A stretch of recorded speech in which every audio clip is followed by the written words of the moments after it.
അതെ, പിള്ളേർക്കൊക്കെ പെട്ടെന്നൊരു ഷവർമ്മ കഴിക്കണം തോന്നുവാണെങ്കിൽ നമുക്ക് വീട്ടിലുണ്ടാക്കി കൊടുക്കാം. കടയിലേക്ക് അങ്ങ് മേടിക്കാൻ ഓടണ്ടേ. അപ്പം നിമിഷ നേരം കൊണ്ട് ഉണ്ടാക്കാൻ പറ്റുന്ന ഒരു ഷവർമ്മ ഞാൻ കാണിച്ചു തരാം. അതിന് വേണ്ടിയിട്ട് ഞാൻ ഒരു ചെറിയ കഷ്ണം ക്യാരറ്റ് എടുത്ത് കനം കുറച്ച് നീളത്തിൽ അരിഞ്ഞിട്ടുണ്ട്. അതിനകത്തോട്ട് ഒരു ക്യാബേജിൻ്റെ നാലിലൊരു ഭാഗം എടുത്ത് അതും ഒന്ന് കട്ട് ചെയ്തിട്ടുണ്ട്. പിന്നെ ഒരു 100 ഗ്രാം ചിക്കൻ വേവിച്ച് നന്നായിട്ട് ചോപ്പറിനകത്തിട്ട് ഒന്ന് ചോപ്പ് ചെയ്ത് വെച്ചിട്ടുണ്ട്. ഇപ്പോൾ പിച്ചിക്കറി ഇടണമെങ്കിൽ പിച്ചിക്കറി ഇടാം, ചോപ്പറിനകത്ത് വെച്ച് വേണമെങ്കിൽ ചോപ്പറിനകത്ത് ഇടാം. അതൊക്കെ അവനവൻ്റെ ഇഷ്ടത്തിന് നമുക്ക് ചെയ്യാവേ. ഇനി അതിനകത്തോട്ട് നമുക്ക് ആവശ്യത്തിനുള്ള ഉപ്പിട്ട് കൊടുക്കാം. നമ്മൾ ചിക്കനകത്തും അതിനകത്തൊന്നും ഉപ്പ് ചേർക്കാത്തതുകൊണ്ട് നമുക്ക് അതിനകത്തോട്ട് ഇച്ചിരി ഉപ്പ് ചേർത്ത് കൊടുക്കാം. ആവശ്യത്തിനുള്ള, ഒത്തിരി വേണ്ട. ഇനി നമ്മൾ അതിനകത്തോട്ട് ചേർത്ത് കൊടുക്കുന്നതെന്ന് പറഞ്ഞു കഴിഞ്ഞാൽ ആ ഉപ്പൊന്ന് നന്നായിട്ടൊന്ന് മിക്സ് ചെയ്തിട്ട് പിന്നെ നമുക്ക് അതിനകത്തേക്ക് മയോണൈസാണ് ചേർത്ത് കൊടുക്കേണ്ടത്. അപ്പോൾ മയോണൈസ് എന്ന് പറയുന്നത് നമ്മൾ കടയിൽ നിന്ന് മേടിക്കുന്ന കെമിക്കലായിട്ടുള്ള മയോണൈസ് ഒന്നുമല്ല, നമ്മൾ തന്നെ പാല് പിരിച്ച് അത് വീട്ടിൽ തന്നെ തയ്യാറാക്കിയ മയോണൈസാണ് ഞാനിവിടെ ഉണ്ടാക്കിയിരിക്കുന്നത്. നല്ല ഹെൽത്തി മയോണൈസാണ്. അപ്പോൾ അതിൻ്റെയൊക്കെ വീഡിയോ നമ്മുടെ യൂട്യൂബിനകത്ത് ഇട്ടിട്ടുണ്ട്. ഈ ഷവർമ്മയുടെ ഫുൾ വീഡിയോയും ഡീറ്റെയിൽ ആയിട്ടുള്ളതും നമ്മുടെ യൂട്യൂബ് ചാനലിനകത്തോട്ട് കാണാത്തവരൊക്കെ ഒന്ന് കാണണം.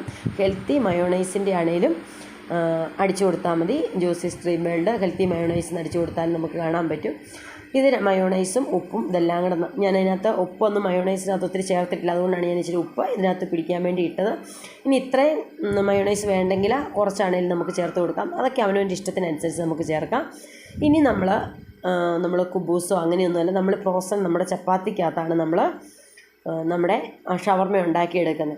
ഇനി നമ്മൾ അത്രയും ഒന്ന് ഇളക്കി കഴിയുമ്പോൾ അതിനകത്തേക്ക് ഞാൻ ഒരു ചെറിയ കഷ്ണം സവോളയും കൂടി ഒന്ന് അരിഞ്ഞെടുത്ത് വെച്ചു. ഇനി നമുക്ക് അതിനകത്തോട്ട് നമ്മുടെ ചപ്പാത്തി ഒന്ന് ചുട്ടെടുക്കാം. ഞാനൊരു 3 എണ്ണമാണ് ഉണ്ടാക്കുന്നത്. അപ്പം ഞാൻ അതിന് 3 എണ്ണത്തിനുള്ള ഫില്ലിങ്ങാണ് ഈ കാണിച്ചേക്കുന്നത്. അപ്പം ഞാൻ അങ്ങനെ പെട്ടെന്ന് നമ്മുടെ ചപ്പാത്തി, ഫ്രോസൺ ചപ്പാത്തി ഒന്ന് ചുട്ടെടുത്ത്. ഒത്തിരി അങ്ങ് കോമ്പളച്ചോ അല്ലെങ്കിൽ അങ്ങ് ഡ്രൈ ആയിട്ട് വരില്ല, നല്ലൊരു സോഫ്റ്റ് ആയിട്ട് വേണം നമുക്കൊന്ന് നമ്മുടെ ചപ്പാത്തി ഒന്ന് ചുട്ടെടുക്കാനായിട്ട്. അപ്പോൾ ഇത് അങ്ങനെ നമ്മുടെ ചപ്പാത്തി പെട്ടെന്ന് നമ്മൾ ചുട്ടെടുക്കുന്നുണ്ട്. അപ്പം നമ്മുടെ ചപ്പാത്തി ചുട്ട് ഇച്ചിരി ഒന്ന് ചൂടാറിയിട്ട് വേണം നമ്മുടെ ഫില്ലിംഗ് ഒന്ന് നമുക്ക് അതിനകത്ത് വെച്ചൊന്ന് ഫില്ല് ചെയ്യാനായിട്ട്. അങ്ങനെ നമ്മുടെ ചപ്പാത്തി എല്ലാം ചുട്ട് കഴിഞ്ഞു. ഇനി നമുക്ക് നമ്മുടെ ചപ്പാത്തിക്കകത്തേക്ക് നമ്മുടെ ഫില്ലിങ് വെച്ച് നമുക്ക് നമ്മുടെ ഷവർമ്മയായിട്ട് നമുക്ക് ചുറ്റിയെടുക്കാം. അപ്പോൾ പിള്ളേരൊക്കെ ഒരു ഷവർമ്മ ഇച്ചിരി കച്ചപ്പും കൂടെ ഒഴിച്ച് കൊടുത്ത് നമുക്ക് പിള്ളേരൊക്കെ ഷവർമ്മ വേണമെന്നൊക്കെ പറയുമ്പം നിമിഷ നേരം കൊണ്ട് നമുക്ക് വീട്ടിലുണ്ടാക്കാം. അപ്പോൾ ഈ ഫ്രോസൺ ചപ്പാത്തി വേണമെന്നില്ല, നമ്മൾ വീട്ടിലുണ്ടാക്കുന്ന ചപ്പാത്തി തന്നെ മതി. അപ്പോൾ എല്ലാവരും ഒന്ന് ട്രൈ ചെയ്ത് നോക്കണം. ഈ കെമിക്കലായിട്ടൊന്നും പുറത്തൊന്നും പോയി പിള്ളേർക്ക് മേടിച്ച് കൊടുക്കാം, നമുക്ക് വീട്ടിൽ തന്നെ തയ്യാറാക്കാൻ പറ്റുന്ന ഒരു ഷവർമ്മയാണ്. അപ്പോൾ എല്ലാവരും ഒന്ന് ട്രൈ ചെയ്ത് നോക്കണം. പിന്നെ നമ്മുടെ വീഡിയോയും ചാനലും ഒക്കെ ഇഷ്ടപ്പെടുവാണെങ്കിൽ എല്ലാവരും ഒന്ന് സപ്പോർട്ട് ചെയ്യണം. അപ്പോൾ ഇനിയിപ്പോൾ നമുക്ക് വേണമെങ്കിൽ കടയിൽ നിന്ന് കിട്ടുന്ന പോലെ വേണം ഒരു ബട്ടർ പേപ്പറൊക്കെ വെച്ച് നമുക്കൊന്ന് പൊതിഞ്ഞ് നമുക്കൊന്നെടുക്കാം. അപ്പോൾ ഇന്നത്തെ വീഡിയോ എന്ന് പറയുന്നത് ഇത്രയേ ഉള്ളൂ. അപ്പോൾ tata, bye bye, see U.